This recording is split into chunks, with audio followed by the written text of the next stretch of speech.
আমাদের যারা interim government বা অন্তর্বর্তীকালীন সরকার দিয়েছেন প্রত্যেকটি মানুষ দেশপ্রেমিক, যোগ্য, উপযুক্ত। আমি আবার বলছি, দেশপ্রেমিক, যোগ্য এবং উপযুক্ত। এবং আমাদের চিফ যে আছেন উনি অত্যন্ত বিশ্ববরেণ্য ব্যক্তিত্ব, কিন্তু তথাপি আমরা দেখতে পাচ্ছি যে আমাদের তারা কার্যকরভাবে দেশ চালাতে হোঁচট খাচ্ছেন, কেননা তাদের হ্যান্ডস অ্যান্ড যাদের দিয়ে কাজ করবেন সেটাকে দুর্বল হয়ে গেছে। এখনকার বর্তমান যে পরিস্থিতি দাঁড়িয়েছে আমরা যতটুকু বুঝতে পারছি বা উপলব্ধি করতে পারছি সেটা হলো নির্বাচনের সঙ্গে জড়িত যারা থাকেন সেটা হলো একটা হলো আমলাতন্ত্র, একটা হলো আইন শৃঙ্খলা রক্ষাকারী বাহিনী, আর একটা যদি আমরা কেস কাচারি করি তাহলে জুডিশিয়ারি। বর্তমান পরিস্থিতিতে যে কোনোভাবেই হোক এটা স্বাভাবিকভাবে একটা উপলব্ধি হচ্ছে যে এই সবগুলি প্রতিষ্ঠান, আইন শৃঙ্খলা রক্ষাকারী বাহিনী, জুডিশিয়ারি আর অ্যাডমিনিস্ট্রেশন বা প্রশাসন, এগুলো সবই ডিমোরালাইজড অ্যান্ড পলিটিসাইজড, হতাশ, মনোবলহীন এবং দলীয়করণের পক্ষপাত দুষ্ট এটা সৃষ্টি হয়েছে। অনেকের কাছে এই উপলব্ধি আসছে, কাজে সেই অ্যাডমিনিস্ট্রেশন এটা কেন হচ্ছে সেটা আমি বলি। এটা আমাদের যারা ইন্টারিম গভর্নমেন্ট বা অন্তর্বর্তীকালীন সরকার দিয়েছেন প্রত্যেকটি মানুষ দেশপ্রেমিক, যোগ্য, উপযুক্ত। আমি আবার বলছি, দেশপ্রেমিক, যোগ্য এবং উপযুক্ত। এবং আমাদের চিফ যে আছেন উনি অত্যন্ত বিশ্ববরেণ্য ব্যক্তিত্ব, কিন্তু তথাপি আমরা দেখতে পাচ্ছি যে আমাদের তারা কার্যকরভাবে দেশ চালাতে হোঁচট খাচ্ছেন, কেননা তাদের হ্যান্ডস অ্যান্ড যাদের দিয়ে কাজ করবেন সেটাকে দুর্বল হয়ে গেছে। এই দুর্বল হওয়াটা কি অবশ্যম্ভাবী ছিল, নাকি এটাকে সৃষ্টি করা হয়েছে বা এটাকে অ্যাভয়েড করা যেত? আমি মনে করি এটা অবশ্যম্ভাবী ছিল না। আমাদের দেশে যতগুলো লোক যত জায়গায় চাকরি করে, যেখানেই চাকরি করে, পুলিশে হোক আর অ্যাডমিনিস্ট্রেশনে হোক, তারা সরকারের কর্মচারী নয়, তারা রাষ্ট্রের কর্মচারী। এবং তারা বেশিরভাগই আসে অত্যন্ত দরিদ্র শ্রেণী থেকে বা মধ্যবিত্ত, নিম্ন মধ্যবিত্ত শ্রেণী থেকে। তাদের কাছে চাকরিটা অনেক মূল্যবান জিনিস। সেই চাকরি দিয়ে তাদের বাচ্চাদের, তাদেরকে ফ্যামিলিকে দেখতে হয়, তাদের মা বাবাকে দেখতে হয়, অনেক সময় আত্মীয় স্বজন, শ্বশুরবাড়ির মানুষ তাদেরকেও দেখতে হয়, তাদেরকে বেঁচে থাকতে হয়। কাজে তারা চাকরি রক্ষার জন্য অনেক সময় অনেক কিছু করেন, যেটা সরকারের অর্ডার ছাড়া না করলে তাদের এইসব জায়গায় আঘাত পড়তে পারে। এটা করে তারা আরও বেশি কিছু করতে চান, কিছু একটা বেশি সুবিধার জন্য। এটা তাদের জন্য সাধারণভাবে জেনারেলাইজড। এবং সবসময় যেহেতু তারা সরকারের লোক নন, তারা হলেন suppose to be state machinery. সবসময় দেখা গেছে যে কোনো সময় সরকার পরিবর্তন হয়েছেন, এনারা এদের চেহারা পরিবর্তন করছেন, যেটা স্বাভাবিক হওয়া উচিত।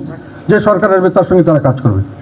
এই সরকারের তাদের সুযোগ ছিল এই ধরনের একটি পরিস্থিতি সৃষ্টি করে এই ধরনের মানুষগুলিকে নিজের কাছে টেনে নেওয়া। তারাকে সেই অভয় দিতেন, তাদেরকে সেইভাবে ব্যবস্থা করতেন, তাহলে তাদের সঙ্গে তারা ফুল ফ্লেজেড তাদের সঙ্গে থাকতেন এবং তাদেরকে বিভিন্নভাবে তাদের শাস্তি বা বিভিন্ন ধরনের ব্যবস্থা গ্রহণ করার ফলে ট্রান্সফার, শাস্তি, বিভিন্ন জায়গায় বের করে দেওয়া, বিভিন্ন জায়গায় নিয়ে যাওয়া, ঝুঁকিতে রাখা, তারা সবাই ডিমোরালাইজড। আর এই জায়গায় যেখানে খালি হচ্ছে, এসব জায়গায় আমরা দেখতে পাচ্ছি আমাদের এখানে এখন যে প্রভাবশালী যে দলগুলি আছে সেই দলগুলি তাদের নিজস্ব লোককে সেট করে দিচ্ছে, ফলে এগুলো পলিটিসাইজড হয়ে যাচ্ছে। বাংলাদেশে কোনো সময় গণতন্ত্র ছিল না। বাংলাদেশে কোনো সরকারের আমলে ভালো নির্বাচন হয়েছে, ভালো গণতন্ত্র হয়নি। অ্যাডভোকেট সাইফুল ইসলাম আলিফ, ওনাকে কোর্টের মধ্যে হত্যা করা হয়েছে, এটা অত্যন্ত নিন্দনীয়। আমি ওনার আত্মার মাগফিরাত কামনা করছি। ওনার সংসপ্ত পরিবেশের উপর আমি একটা বিচার তো ডেফিনেটলি আমরা চাই। আমরা আইনের শাসন চাই। আদালত প্রাঙ্গণ, পবিত্র প্রাঙ্গণে বিভিন্নভাবে আমরা কলুষিত করছি, এটা জাতির জন্য মঙ্গলজনক নয়, লজ্জাজনক মনে হয়। এবং এটাকে আমরা কোনো সময় সমর্থন করি না। এবং তার পরিবারজনের প্রতি আমার সহানুভূতি, আল্লাহ তাদেরকে শক্তি দেয়, আল্লাহ তাদেরকে রহম করুক, রক্ষা করুক, এটা আমার প্রার্থনা থাকবে। আমি এই আন্দোলনে যারা শহীদ হয়েছেন তাদের সকলের আত্মার প্রতি আমি মাগফিরাত কামনা করছি এবং তাদের জন্য আল্লাহ কবুল করেন। যারা আহত হয়েছেন তাদের জন্য সুচিকিৎসার ব্যবস্থা হয়, এটা আমরা সবসময় দাবি করেছি।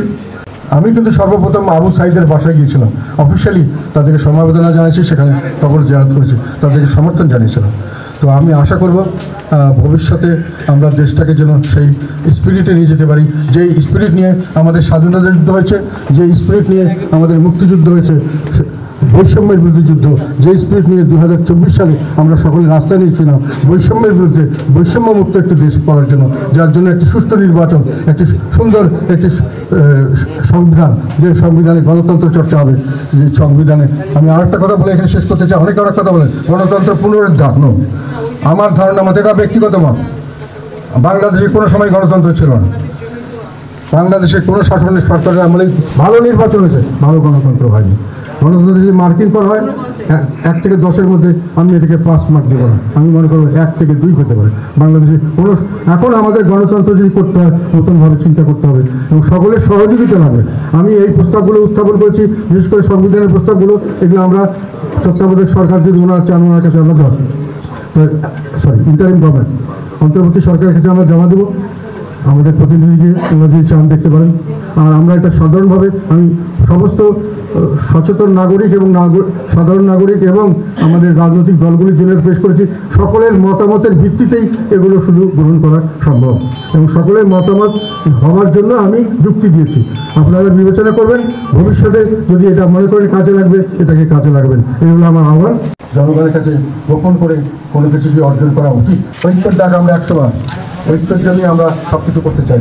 যে কোনো একটিকে দলকে বাদ দিয়ে নির্বাচন হলে সেটা অন্তর্ভুক্তিমূলক নির্বাচন হবে না। আমি বারংবার বলেছি, কোনো দলকে ব্যান করতে যেন না, সংশোধন করেন, যা কিছু করেন, পরবর্তীকালে এটা একটা, যেহেতু এটা পিপুলস রিপাবলিক, এখানে জনগণের ভোটে নির্বাচিত কোনো আইনসভা বা কোনো পার্লামেন্ট বা কিছু ছাড়া আপনি এটাকে অ্যাপ্রুভাল দিতে পারবেন না। আপনি যতই কোর্টের ভার্ডিক্ট নেন, আমার ধারণা যেই নেই, যতই জনমত নানা ভোট করেন, যতই জনমত নেন, লাভ হবে না। মার্শাল্লাহ করার পরেও পার্লামেন্টে এসে এটাকে পাস করতে হয়েছে।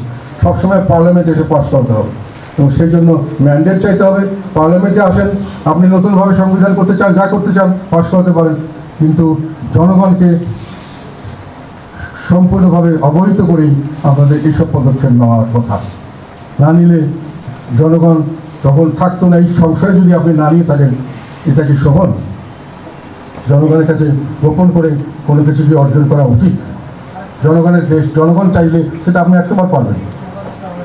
তো কাজে এই প্রশ্নটা আমি এই জন্যই বললাম যে নির্বাচন ব্যবস্থা নিয়ে যেটা প্রশ্ন এসছে, এখন সামনের দিকে নির্বাচন যখন হবে, যদি নির্বাচন অন্তর্ভুক্তিমূলক না হয়, সব দল পার্টিসিপেট না করেন, তাহলে এটা আইনগতভাবে বৈধ হতে পারে, কিন্তু সেই একই জিনিস হবে এবং সেটা যদি দলীয় প্রভাবমুক্ত না হতে পারে, তাহলে আওয়ামী লীগের আমলে যে নির্বাচন হয়েছে সেই নির্বাচন তো আবার হবে এবং সেই নির্বাচনকে আমরা আইনগতভাবে যতই বৈধ বলি, এটা কি সত্যিকার অর্থে গ্রহণযোগ্য নির্বাচন হিসেবে আমাদের কাছে, জনগণের কাছে বা বিশ্ববাসীর কাছে গ্রহণ করে সেভাবে ধরা হবে?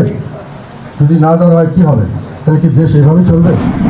এবং যাদেরকে আপনি বাদ দিয়ে রাখতে চাচ্ছেন, অনেকে বলছে ঐক্যের ডাক দিচ্ছেন। ঐক্যের ডাক আমরা 100 বার, ঐক্যের জন্যই আমরা সব কিছু করতে চাই। দেশবাসীকে সবাইকে নিয়ে আমরা এগিয়ে যেতে চাই। এখন ঐক্য নিয়ে যদি আপনি বলেন যারা আন্দোলনে অংশগ্রহণ করেছে তাদেরই শুধু ঐক্য, তাহলে আপনি ঠিক করছেন কি আন্দোলনে অংশগ্রহণ করেছে কে করেনি? আপনি ঠিক করছেন নিজের ইচ্ছা মতো। তাহলে আপনার ঐক্য তো হলো আসলে অনৈক্যের ডাক, কিন্তু ঐক্যের ডাক নয়, এটা তো অনৈক্যের ডাক।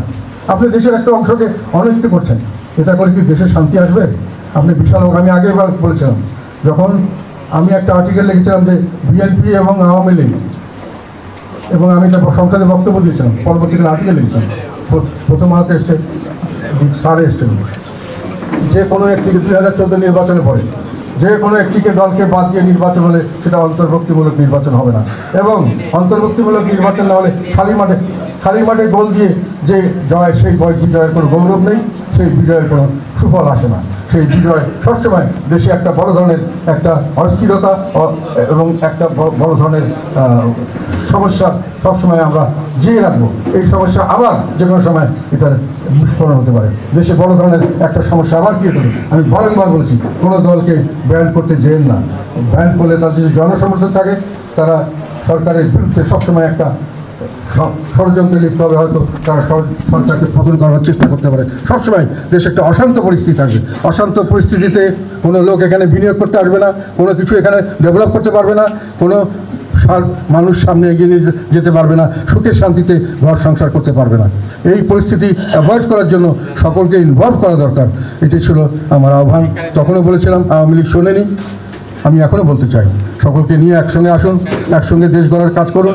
আমরা সবাই সমর্থন, কেউ কোনো শক্তি কারো থাকবে না একে ষড়যন্ত্র করে একে নস্যাৎ করতে।